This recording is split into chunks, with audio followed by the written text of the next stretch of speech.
Welcome to the Language Alchemy Podcast, and thank you for joining me today. This is your host, Alejandra Siroka, a transformative communication teacher and coach who is devoted to helping multicultural individuals, couples, and change makers engaged in personal growth transform their lives and relationships through conscious communication. As we approach the holiday season and reflect on what truly matters, I invite you to give yourself or your loved ones the most meaningful gift possible, the gift of thriving relationships and authentic connection. As a transformative communication coach working with multicultural individuals and couples, I have witnessed countless lives change through the power of conscious communication. That's why I am thrilled to open applications for my Language Alchemy group coaching program starting February 2025. This intimate 3-month journey is limited to just 10 dedicated individuals who are ready to transform their relationships and lives through personalized coaching. In this program, I will work directly with you on your specific communication challenges, helping you develop the skills and awareness needed to create deeper understanding, resolve conflicts with grace, and build lasting connections across cultural differences. Whether you are seeking to strengthen your partnership, to improve family dynamics, or to enhance all your relationships, this is your opportunity to make 2025 the year of profound positive change.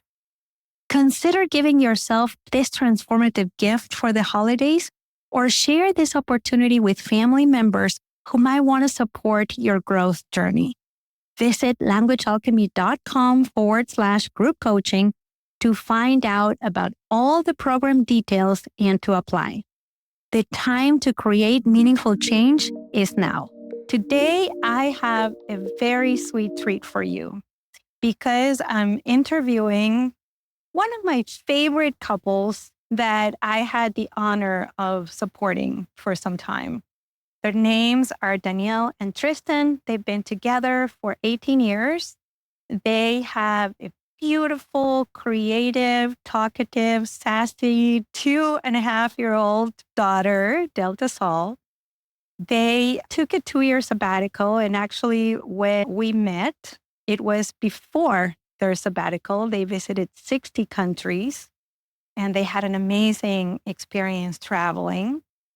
And they often mentor and advise companies together, coaching founders on how to build a successful foundation of leaders who communicate clearly and build the culture they desire.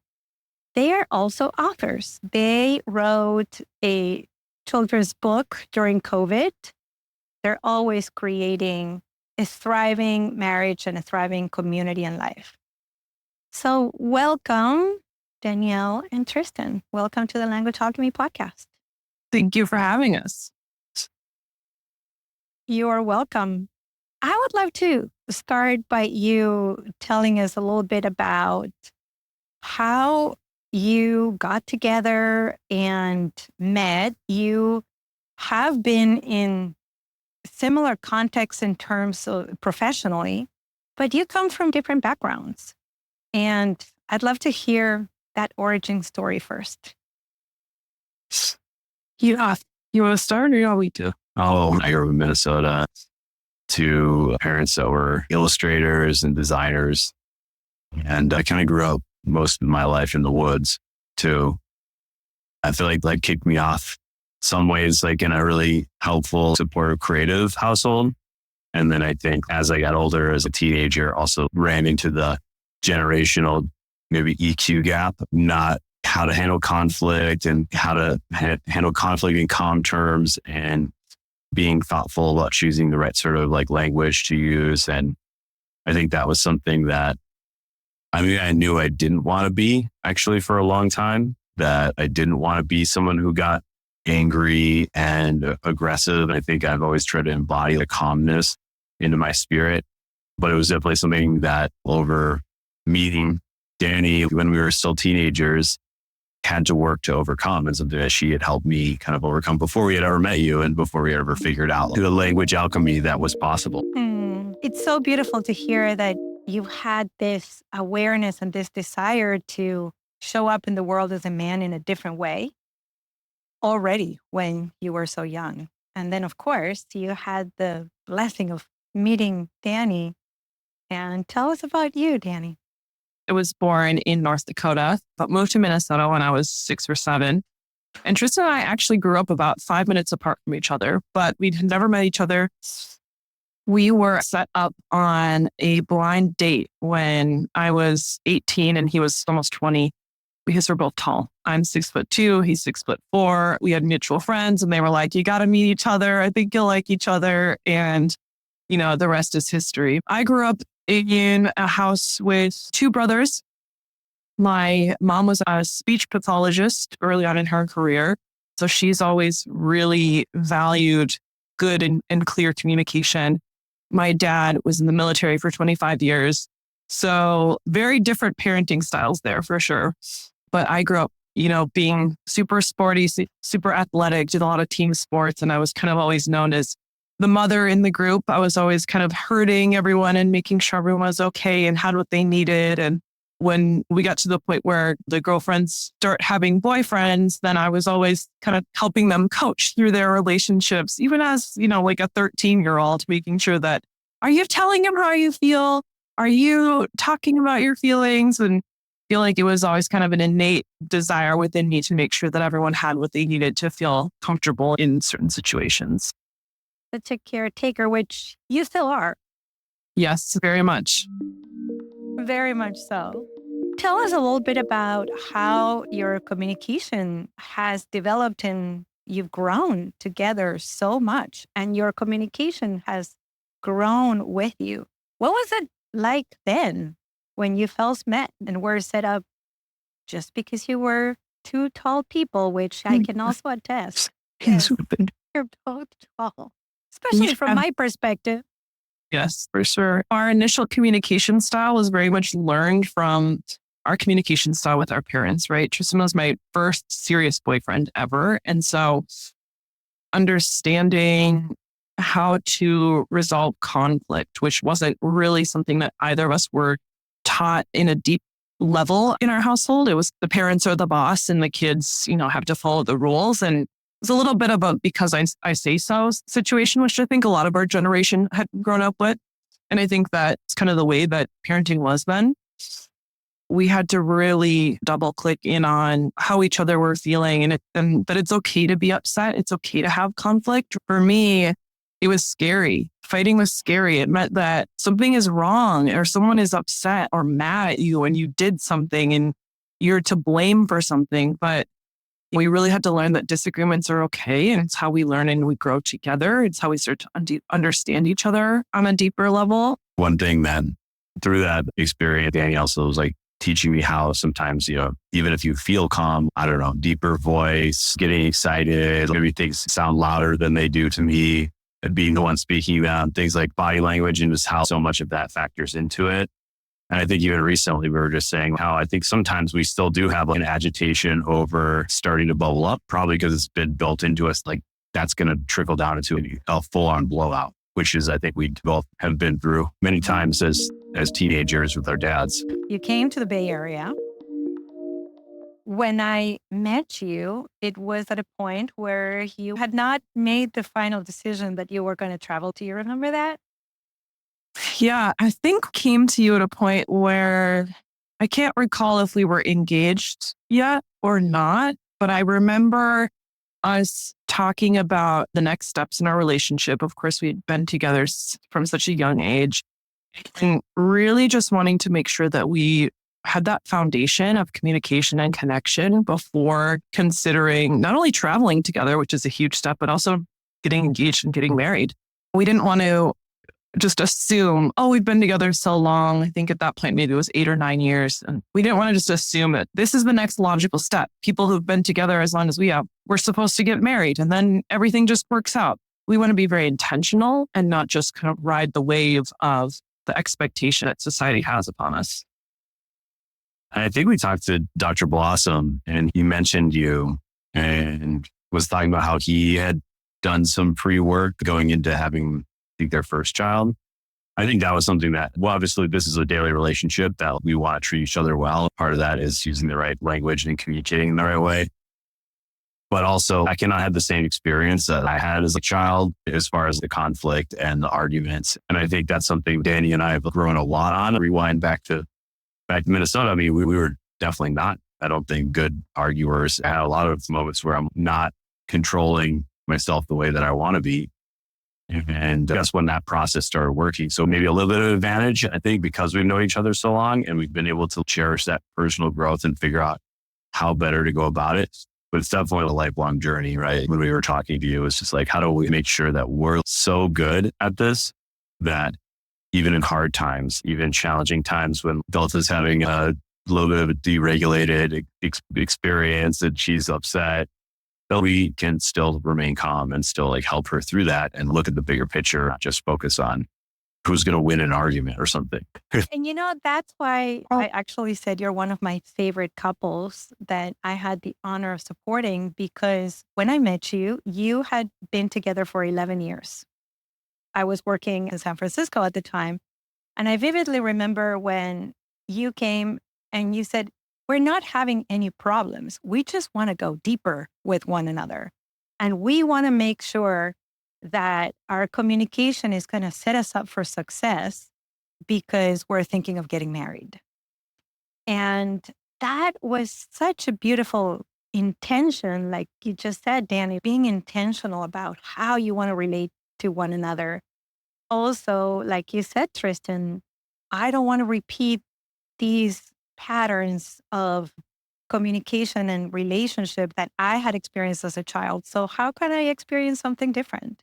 You both had a vision of a different kind of relationship with one another, and you wanted to learn the tools to materialize this vision. You also said to me, I don't know if you remember this, but when you decided to travel, part of the work we did together was at some point deciding where you were going to travel, where you were going to go first, what the itinerary was going to be like, and how to make sure, because you have different personalities that I'm going to ask you to describe a little bit, how to make sure that this trip, which at first, as I recall, was going to be 1 year, and then it turned into 2 years, how this trip was going to be fulfilling and nourishing for both of you, given that you have different personalities, and how to communicate that. Do you remember that? Yeah. What I remember the most poignantly is when we were traveling on the road and we're also like, oh, well, we don't have like our community anymore. A lot of times we would try to stay with people that we knew as we were traveling and we'd get that familial experience with the family dinners and people, the friends that we had known from before. And that kind of gave us some community on the road. Yeah. I think we had a call with you maybe 6 months in-ish of traveling because I was struggling with the fact that now I needed Tristan to be everything for me, right? I saw every day I didn't have girlfriends or girl nights that I was going out on. We didn't have family around. Like it was just us together. And so it's not like we often talk to our friends about each other, but he was my sole person to rely on. Of course, we were still trying to have phone calls with friends and family as well, but just understanding that our relationship was differing and we were literally spending 24 hours a day with each other. There was no separation and then coming back together and telling each other, here's how my day went and here are the stories that I encountered without you and how do you feel about this? It was like really experiencing every moment together. And so that altered the patterns that we had become so accustomed to in terms of having separate full-time jobs and having our own nights out and telling each other stories was really a lot of overlap. So our support for one another changed and looked a little bit differently after that. Yes. I do remember having sessions with you. And at one point you were in Russia. At some other points you were in Asia. At some other points you were in other countries. And it was so much fun to see what kind of background was going to show up and where you were going to be because you were in all these beautiful places. And I'm wondering, What are some of the communication skills, the language alchemy skills that helped you during that trip around the world? Yeah, I know our number one, I think we're aligned with is the third alternative. I think that's something that we've used in every aspect of our life. Jobs, with our family, with Delta, and with each other. You talk about it at least weekly, probably. And it's something that originally you brought up to us because we were talking about when we're traveling. What if I want to go someplace and like chill a little bit more? And what if Tristan wants to go someplace and have more nightlife and meet a lot of people? How do we both get what we're desiring and what we're looking for? And so you helped us go deeper in terms of, what are our underlying values? Not just like at a surface level, like I want to go out and, get some nightlife. What's the actual value beneath that? So trying to understand our desires before we just automatically assume what the one and only solution might be, so that we can then talk about other three options or other one option that might satisfy both of our needs and can come together. Because a compromise is something where one person might not be getting what they want, right? Or when one person does compromise, maybe they start keeping score and they start saying, well, I've compromised the last 5 times and now I'm not getting my needs met. And then that's when resentment can bubble up. And so really understanding what's something that's going to make us both happy that neither one of us feels like we're compromising on. I think that's been a really powerful tool for us in life in general. Different people have different core relational needs. And do you remember what your core relational needs are? Yeah. For one of you, it starts with an S, and for the other one, it starts with a C. Do you remember what they are? I think for me, like being known has always been a big one. So I think that's one's reference maybe the most. Is the C creativity also? It's the C, connection. Oh, connection. Yeah. And Yes. for me, like mine was safety, right? Yes. Like Yes, I that's really right. want to feel safe emotionally, physically. I want to feel like, let's talk through all of the potential outcomes. And I really like to be prepared and plan so I can feel safe going into an environment where anything could happen, but I've already thought through the response. But connection for sure, I think something we go back to a lot is that, maybe we'll have a misunderstanding and Tristan will want to explain himself. And I'm like, no, I don't know that I need to hear your explanation right now. I'm feeling hurt, or I'm feeling like this thing happened and I didn't necessarily like it. And he's like, but I did it because of these reasons. And I'm like, yep, that doesn't help me in this moment. And so he wants to feel understood and he wants to feel that connection. So we've had to kind of alter, rather than me just putting up a wall saying, no, I don't want to hear it. Like I have to hear him out too. And we have to navigate through that. Yeah. Oh, it's still working. Yeah. But forever. Yeah. Nothing's perfect. Just the willingness to be able to keep working on things is really the important part. Absolutely. It's that willingness, that openness, and remembering I chose you and I still choose you, even though I feel hurt in this moment. You are my person and I want to be with you. And right now, I have no desire of understanding you. I feel hurt. Yes. But I will in 2 hours, tonight, tomorrow, that will shift. And for you, Tristan, what is something that you learned to adjust to or even tolerate or accept or embrace about Danny's communication style that was different from yours? Her example is a good one because I think it's something that I feel like I've been working on for a while, is just being a better listener. And actually my word of the year is acknowledgement, and just being able to hear people out and not always go straight into solutions. And that, again, that supersedes into personal life, into work, into other relationships where I think I'm very quickly to want to help figure this out.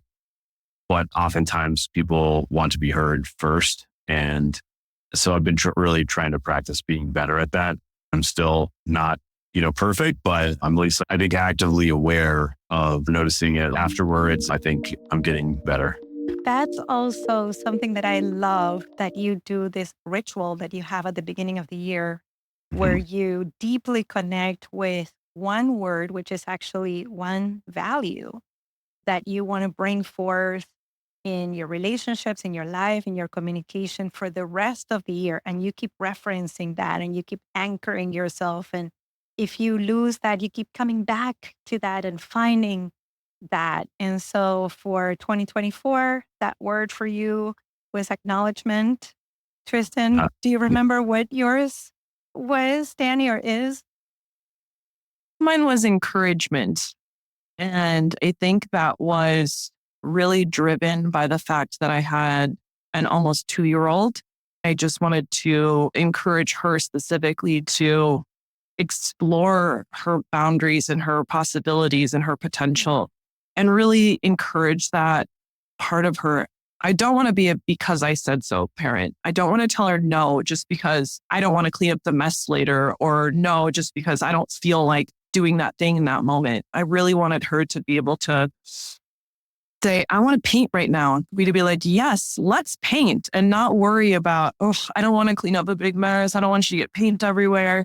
All these things where I feel like it'd be so easy to just exercise the parental control. I just wanted her to have that freedom to explore. So you're talking about how all these things that you have brought in your communication are also influencing your parenting and how you're communicating with Delta.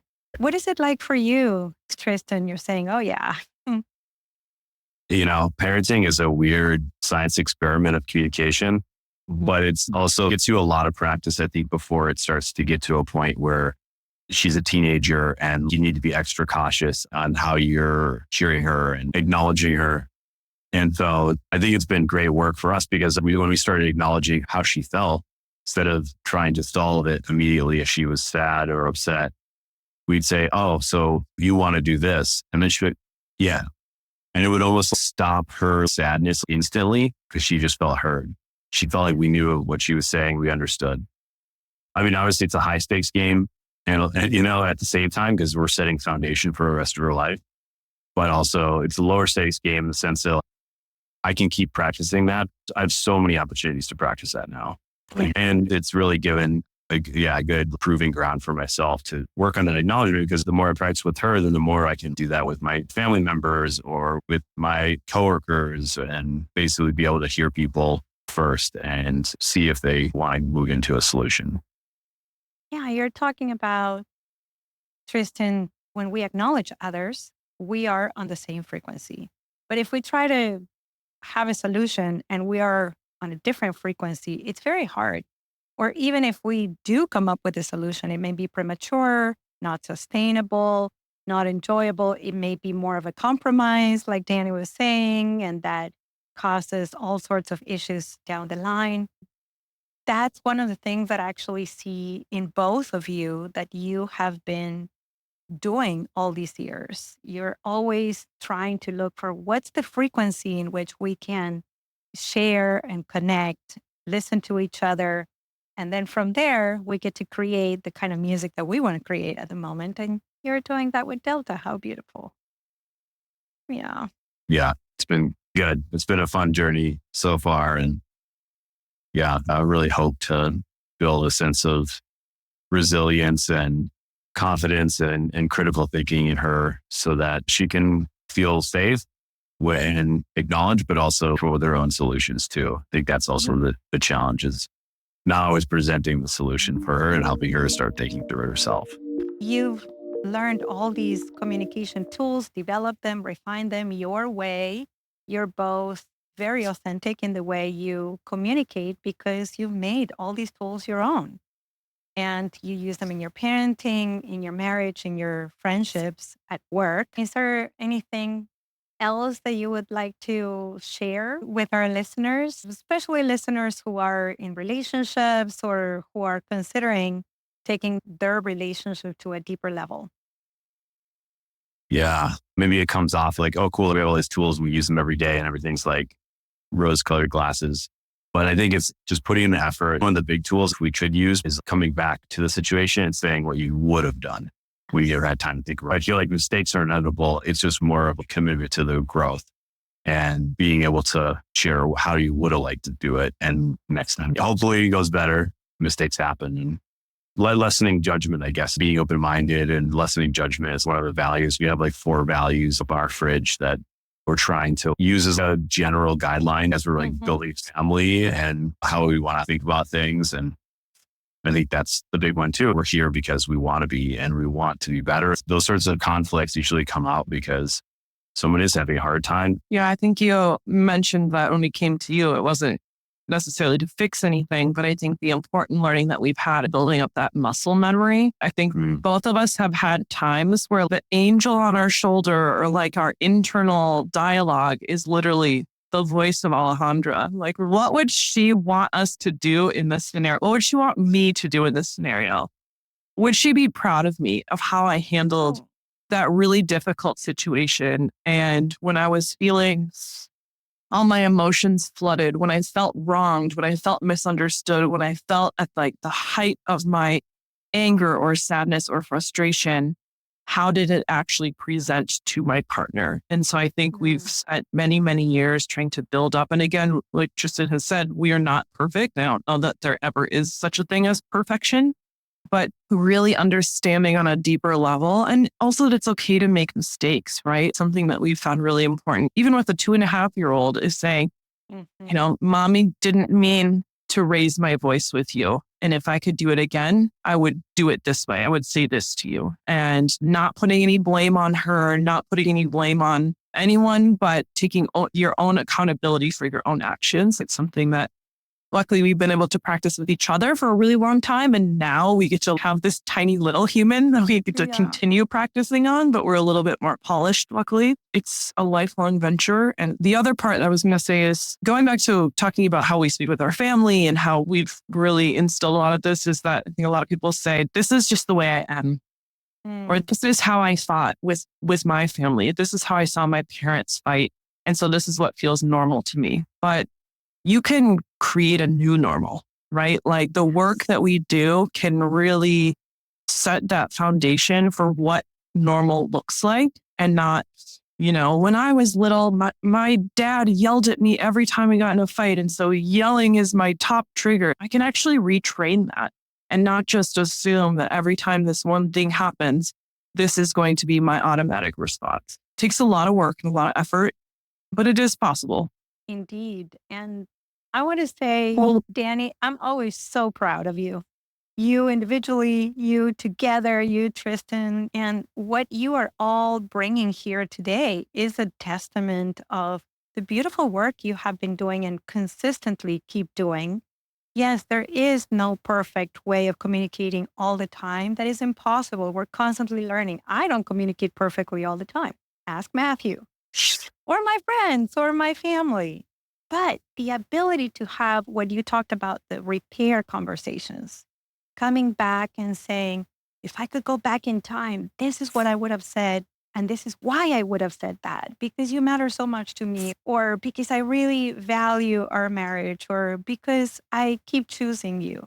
Then we are creating that new normal that you're talking about. And what you have been doing, what you've also been talking about, is growing your communication up. Just because we are now in an adult suit, it doesn't mean that we're communicating like the adults we are.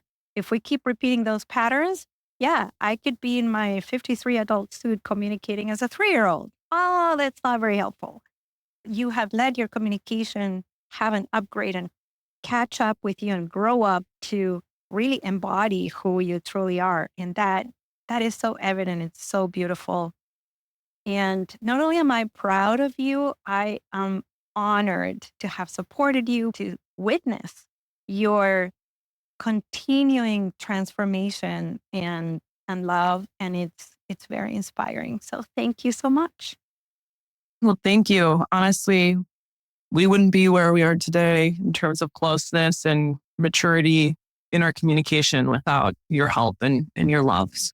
We really appreciate you. Yeah. Thank you. Yeah, I appreciate you both as well. And yes, it is about the love. When we learn to love each other, then we can really support one another. I want to share with all of you, dear listeners, that you can find out more about Danny and Tristan. So, for example, you can go to tristanpollock.com. I will add all these links in the show notes. So you can learn more about them and what they are about. You can also go to Instagram and look at We Did That to follow their adventures, or you can go to the website heywedidthat.com. You can also find them in an article in Forbes India and also on LinkedIn at Tristan Pollock. And I will share all these links in the show notes with you. Well, I know you both have to go, and I want to make sure we respect the time that we said we would be together. From the bottom of my heart, I really thank you for the work you're doing, because I know how this is having a ripple effect and you're inspiring other people. I am grateful that you are Delta's parents and how she's growing, just feeling and knowing not only that she's loved, but she's safe, she's acknowledged, she can have her feelings, she can be her own unique self. Thank you for giving her that. And yeah, thank you both. Thank you. I hope you enjoyed this conversation and heard that it is possible to give your communication an upgrade and have the kind of life and relationship your heart longs for. And one way in which you can create meaningful change in your communication and your life right now is to apply for the Language Alchemy Group Coaching Program that starts in February of 2025. This alchemical 3-month journey is limited to just 10 dedicated individuals who are ready to transform their relationships and lives through personalized coaching. Visit languagealchemy.com/group coaching to find out about all the program details and to apply. I will add the link in the show notes. Thank you so much for listening. Until next episode, and as we say in Argentina, ciao, ciao. Original music by Gary LaPoe. You can find all links in the show notes at languagealchemy.com.